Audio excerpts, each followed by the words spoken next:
President Trump was on a phone call with the Prime Minister of Australia. I forget his name. It's Malcolm... Malcolm, I forgot. And he was scheduled to be on for an hour. What happened is about 25 minutes in, Trump hung up on him. What? Who does that? Dude, you're president of the United States of America, and you're talking to the Prime Minister of Australia. Like, oh, you want to talk about a top ally? Australia. Fucking Australia. What'd they ever do to you, dog?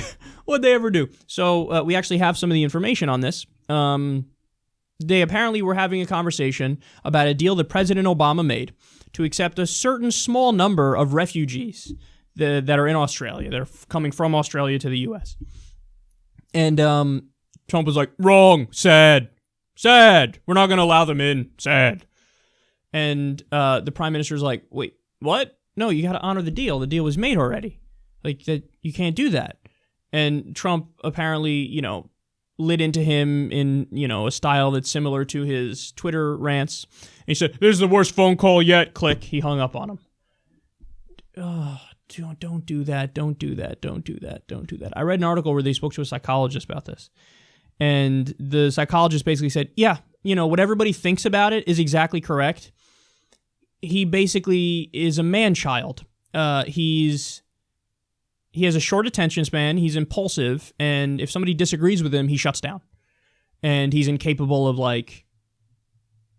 fleshing out the issues, being nuanced, getting into details and specifics, respecting somebody who disagrees. And another scary part of that is he surrounded himself with sycophants.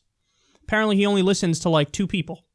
And, everybody else is just a yes man around him. Oh, you think, what, Reince fucking Priebus is going to be like, Mr. President, I'm putting my foot down. He'll be like, oh, yes, sir. You'd like me to get you cookies and milk? I'm your little bitch boy. So, this is not good. It's not good. Yeah. Oh, policy aside, and on 98% of policy stuff, I disagree with Trump. The 2% is for TPP. Thanks on that one. But outside of TPP, policy stuff aside, we do have a guy with basic, temperament problems.